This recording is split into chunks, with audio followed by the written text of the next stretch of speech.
So there I was, face to face with the biggest, meanest leopard on this side of the Serengeti, and... You roared so loud, his spots flew clean off. Dad, I've heard this like 1 billion times. Do you know the one where I made the laughing hyenas cry? Yep. The croc attack? Dad. Okay, here's one I know you haven't heard. This is the story of the wild. You can read along with me in your book. You will know it's time to turn the page when you hear this sound. Let's begin now. Samson the lion was telling his son Ryan about his many great adventures. He began another story where he chased a herd of wildebeests. They were the fastest wildebeests on the savannah. The great lion thought he had them cornered in a canyon. But they had a secret weapon. He was the biggest wildebeest I'd ever seen. He was 14 feet tall. 14? I meant 1,400 and 1 feet tall. Cool. To pull this off, I knew I was going to have to dig deep. Deeper than I ever had before. So I swallowed my fear, sucked in the biggest breath I could. Dad, I'm ready. You got it? I got it! I got it! Well, let him have it. Roar, son! Ryan reared back and gave it all he had. But the poor little fella just hadn't grown into his roar yet. The wildebeests laughed. Only they weren't wildebeests, and we weren't on the savannah. Samson and Ryan were in the zoo, and the laughter was coming from the people gathered outside the lion enclosure. Samson let out a mighty roar and silenced the snickering crowd.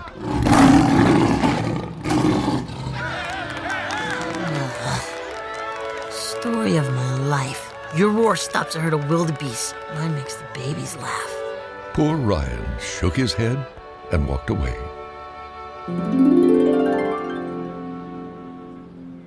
Just then, a voice came over the loudspeaker, announcing that the zoo was closing for the day. Oh, and one more thing. Don't forget to stop by the gift shop and get the most popular plush in America. Nigel, the I Like You koala. Nigel was very popular. However, the real Nigel hated this stuffed toy. That's it! I am not coming. I'm a vicious jungle animal from the streets of London. Fear me! Ha!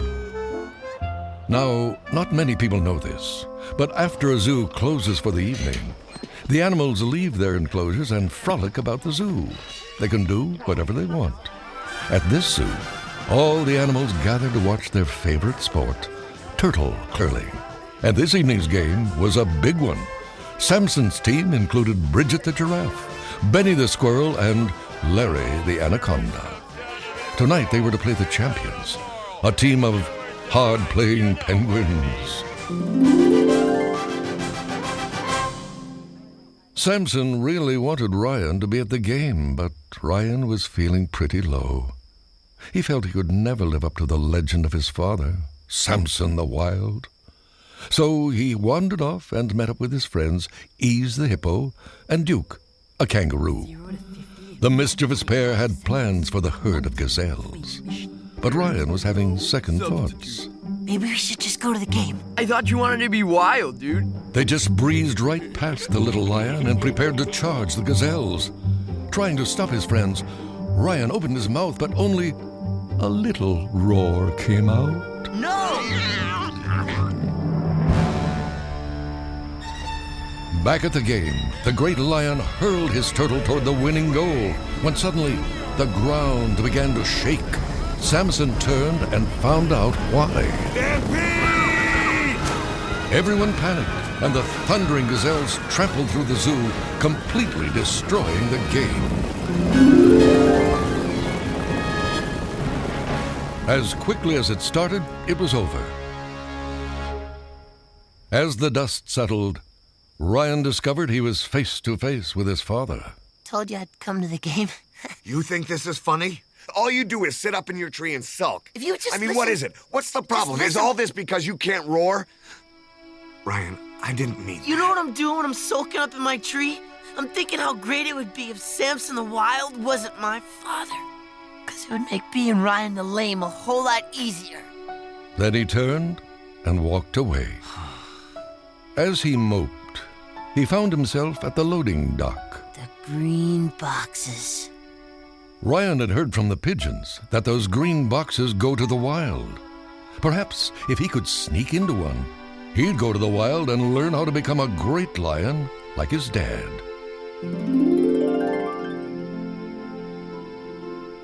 Meanwhile, back at the lion enclosure, Samson was worried. He knew that Ryan was trying to live up to his reputation, but Samson had a secret. What's he gonna think of me when he finds out? Just then, Benny spoke up. I don't know. But if you don't tell him, you're gonna lose him, Sammy. Samson nodded. He had to tell Ryan the truth, and he set out to find his son. As Samson reached Ryan's tree, he could see the loading dock off in the distance. Were his eyes playing tricks? No. Ryan was inside one of the green boxes, and it looked like the box was about to be loaded onto a truck. Samson jumped from the tree and ran. Ryan! As the great lion dashed through the zoo, Ryan changed his mind. Unfortunately, the door to the box slammed shut, and it began to move. I changed my mind. I don't want to go. Help! Somebody, help! Samson ran as fast as he could, but it was too late. The box had been loaded onto a truck and was leaving. Ryan was gone. Samson was devastated, but he knew what he had to do. Joined by his friends Benny, Larry, Bridget, and Nigel, they snuck on board a garbage truck as it was leaving the zoo, and soon our friends were rolling through the big city. The streets were mostly empty that early in the morning, so they made it all the way down to the big water, the docks of New York, almost unnoticed. They couldn't believe their eyes, for as far as the eye could see, there were stacks and stacks of crates and huge cranes loading them onto the ships. Guys, look. We know the box Ryan's in is green. It's gotta be around here somewhere. There in the distance was a cargo ship filled with green containers, and it was beginning to move. Run! Wow! They dashed through the docks, dodging one obstacle after another until they reached the water. Samson watched in horror as the cargo ship pulled out to sea. I failed. Again. In their excitement, they hadn't noticed that they had all run onto a smaller boat.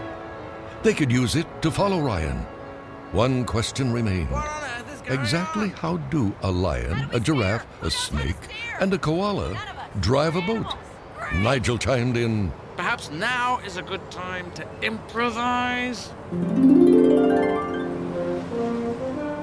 And improvise they did.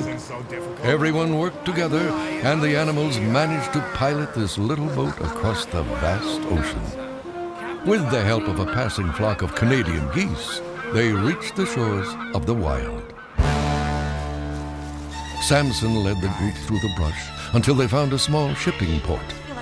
Ryan was there. The little lion tried to stay calm as his crate was being lifted off the ship. The crate shuddered and hit the ground with a thud, bending open its door.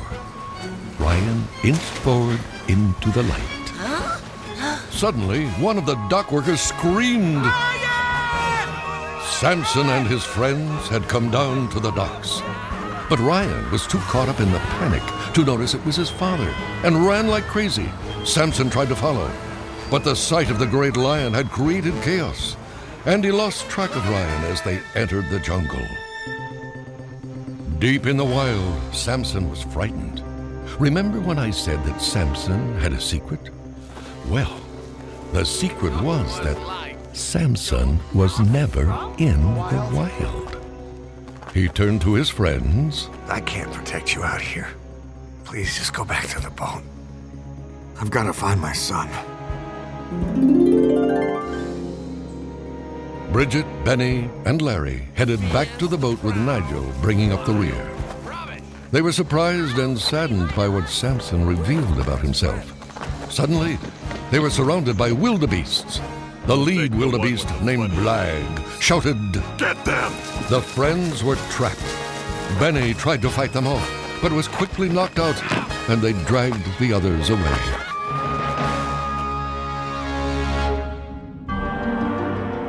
They were taken to an eerie underground chamber in the base of a very unstable volcano. While Bridget was held in one chamber, Blag took Nigel through the sinister-looking cave. As they entered another chamber, a large group of wildebeests began to chant and dance. Nigel was brought before the wildebeests' leader. I am Kazar, leader, prophet, choreographer. And with your help, carnivore. Nigel's jaw dropped. Carved into the cave wall was a giant warrior koala, and the entire group of wildebeests was bowing in reverence to him. Kazar explained. For centuries, we've watched our brethren perish at the claw of the lion. It seemed that the wildebeests were fed up with their lot in life and wanted to be the kings of the jungle. Kazar told Nigel that years ago they received an omen that a great koala warrior would come and help the wildebeests. The great wildebeest pointed to a stone pedestal, and there, sitting on top of it, was a rather tattered version of the I Like You koala from the zoo. Nigel was disgusted.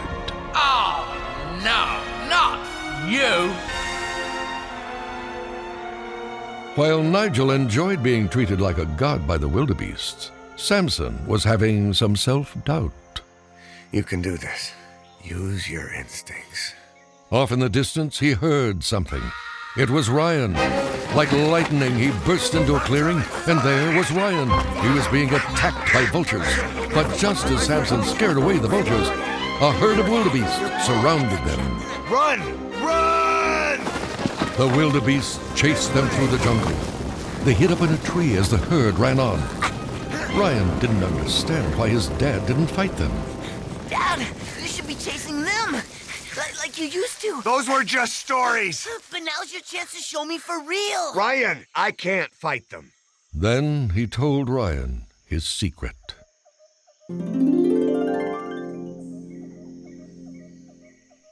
Just then the tree shook. A group of wildebeests were ramming the trunk of the tree, and Ryan fell out. Before Samson could reach him, Blag and the other wildebeests had carried Ryan off. Blag took Ryan back to the caves under the volcano, where he was reunited with Bridget and Larry. When Kazar found out that Blag captured a lion, he felt it was time to prepare the sacrifices. Kazar thought that if he could eat a lion, then the wildebeests would be the kings of the jungle.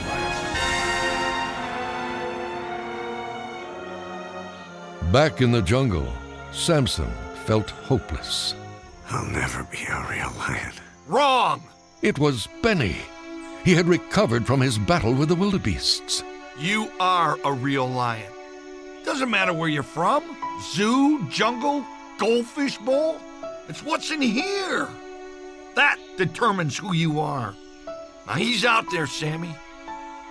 And he needs you. Who else is gonna teach him how to roar? Let's go find my son. The ground was really beginning to shake back at the volcano as Bridget, Larry, and now Ryan were brought before Kazar. Prepare the meat fire. With that, a group of wildebeests pushed away a rock, revealing a volcanic flame. Let the ritual begin. The wildebeests now pushed Bridget, Larry, and Ryan closer to the flames. Let's eat the bread first. Over my dead body. It was Samson. He attacked Kazar, and the two began to fight. The ground shook, but not from the fighting. The volcano was about to erupt.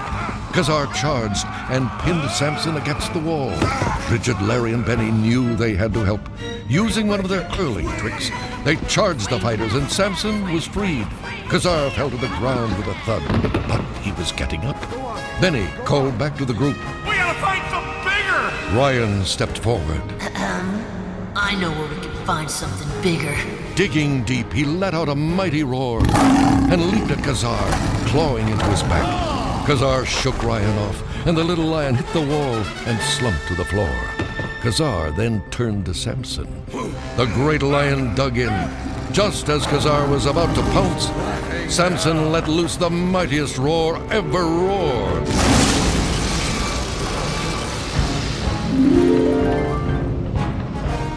The ground shook violently like never before. The volcano was erupting. A huge chunk of rock fell from the ceiling and fell right where Kazar was standing. Samson yelled, Everyone, to the boat! Dashing madly, everyone made it to the boat and headed out to sea before the volcano finally erupted.